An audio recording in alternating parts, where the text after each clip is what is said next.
कांग्रेस नेता मुमताज पटेल कहते हैं, क्या कांग्रेस की जिम्मेदारी है कि वह आप की जीत सुनिश्चित करे? क्या उन्होंने गुजरात, हरियाणा, महाराष्ट्र चुनावों में इसके बारे में सोचा था? हम कांग्रेस भारत की दूसरी सबसे बड़ी राष्ट्रीय पार्टी है। अगर हम आपके साथ गठबंधन करते हैं और अगर आप सत्ता में आते हैं तो हमें इससे क्या फायदा होता? आपने कभी कांग्रेस पार्टी की मदद नहीं की। अगर सभी राष्ट्रीय पार्टियां यह कहना चाहती हैं कि हमेशा कांग्रेस को ही बलि का बकरा बनाना चाहिए, तो मैं इस पर विश्वास नहीं करती। अब इन सभी पार्टियों को समझना चाहिए कि वे कांग्रेस के समर्थन के बिना कोई भी चुनाव नहीं जीत सकते। सबसे पहला सवाल तो मैं पूछूंगी कि ये क्या कांग्रेस पार्टी की जिम्मेदारी है कि आम आदमी पार्टी को जिताएं?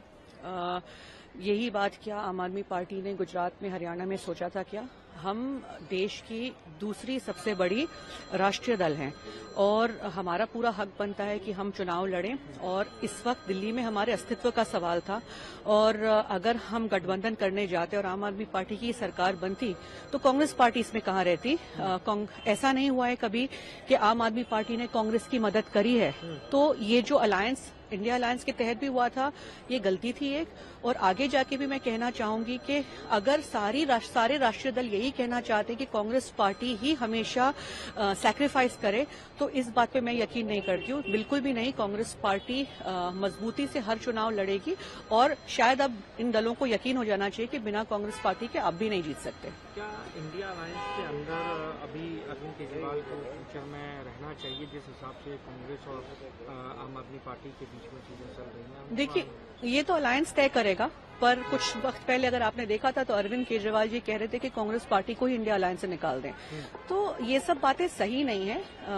एक मर्यादा रहनी चाहिए और विचार विमर्श करके सोच के बातें कहनी चाहिए। आज देखिए, आपने मना किया कि गठबंधन नहीं करनी है। आम आदमी पार्टी ने, अरविंद केजरीवाल जी ने सबसे पहले डिक्लेयर कर दिया गठबंधन नहीं करनी है। आपको जब जरूरत थी इंडिया अलायंस के वक्त तो आपने जबरदस्ती गठबंधन करी, गुजरात में भी जाके लड़े, दिल्ली में 4 सीट ले गए। अब आपको लगा कि हमारे पास, आप एक ईगो में और साथ में ओवर कॉन्फिडेंस में आपको लगा कि कांग्रेस पार्टी की आपको जरूरत नहीं है, आपने गठबंधन नहीं करी।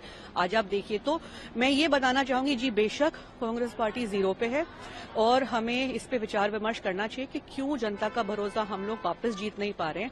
पर इस बार के जीरो और पिछली बार के जीरो में बहुत फर्क है, क्योंकि आम आदमी पार्टी, जिसकी वजह से कांग्रेस पार्टी दिल्ली में और उनकी दिल्ली में साफ हुई थी, आज उसी पार्टी को, अगर आप कह रहे हैं जैसे आपने मुझे पूछा कि कांग्रेस पार्टी ने 10 सीटों पे डेंट किया है, आज आम आदमी पार्टी साफ हो गई। मुस्तफाबाद की जो अभी विधायक जी, बने हैं, वो अब नाम बदलने की बात कर रहे हैं। मुस्तफाबाद के कह रहे हैं कि शिवपुरी या शिव बिहार रखा जाएगा। भाजपा और करती क्या है? नाम बदलने में ही उन्होंने अपनी पूरी 10 वर्ष की जो सरकार केंद्र में रही है और अब शायद यही गिमिक्स अगले 5 साल दिल्ली में करेंगे। पर जनता का जो निर्णय है उसको हम इज्जत करते हैं, सराखों पर रखते हैं। अब जनता देखेगी और फैसला करेगी। जिस तरीके से जनता ने अपनी आंखें खोली, 10 वर्ष में आम आदमी पार्टी ने सिर्फ ढकोसला फ्रॉड किया है।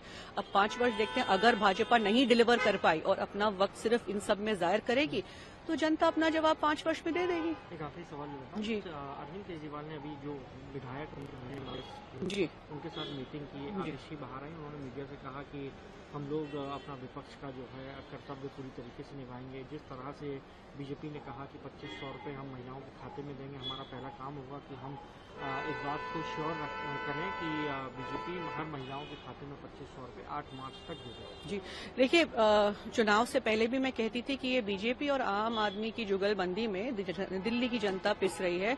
तो अगर विपक्ष में इनके 22 लोग भी होंगे, नाक में दम जरूर करेंगे भाजपा का। तो अब देखना चाहेंगे कि रोल रिवर्सल कैसे चलने वाला है और दिल्ली का इसमें कितना फायदा होगा।